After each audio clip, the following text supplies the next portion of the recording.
আপনাদের সাধ্য অনুযায়ী এই সমস্ত প্রতিবন্ধী লোকদেরকে সহায়তা করার চেষ্টা করবেন ইনশাআল্লাহ। বাংলাদেশ পরিচালনার জন্য বাংলাদেশের জনগণ তাদের মূল্যবান ভোট দিয়ে আপনাদেরকে দায়িত্বে বসিয়েছে।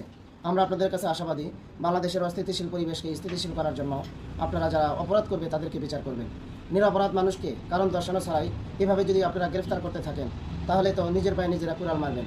তখন হিতে বিপরীত হবে, বাংলাদেশের স্থিতিশীল পরিবেশ তখন অস্থিতিশীল হবে।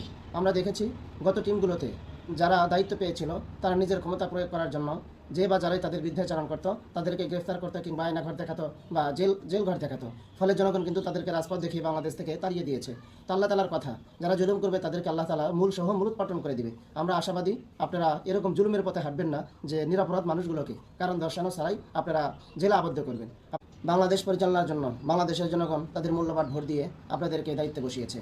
আমরা আপনাদের কাছে আশাবাদী, বাংলাদেশের অস্থিতিশীল পরিবেশকে স্থিতিশীল করার জন্য আপনারা যারা অপরাধ করবে তাদেরকে বিচার করবেন। নিরপরাধ মানুষকে কারণ দর্শানো ছাড়াই এভাবে যদি আপনারা গ্রেফতার করতে থাকেন, তাহলে তো নিজের পায়ে নিজেরা কুড়াল মারবেন। তখন হিতে বিপরীত হবে, বাংলাদেশের স্থিতিশীল পরিবেশ তখন অস্থিতিশীল হবে। আমরা দেখেছি গত টিমগুলোতে যারা দায়িত্ব পেয়েছিল তারা নিজের ক্ষমতা প্রয়োগ করার জন্য যে বা যারাই তাদের বিরুদ্ধাচারণ করতো তাদেরকে গ্রেফতার করতো কিংবা আয়নাঘর দেখাতো বা জেলঘর দেখাতো। ফলে জনগণ কিন্তু তাদেরকে রাজপথ দেখিয়ে বাংলাদেশ থেকে তাড়িয়ে দিয়েছে। তো আল্লাহ তালার কথা, যারা জুলুম করবে তাদেরকে আল্লাহ তালা মূলোৎপাটন করে দিবে। আমরা আশাবাদী আপনারা এরকম জুলুমের পথে হাঁটবেন না যে নিরপরাধ মানুষগুলোকে কারণ দর্শানো ছাড়াই আপনারা জেলে আবদ্ধ করবেন।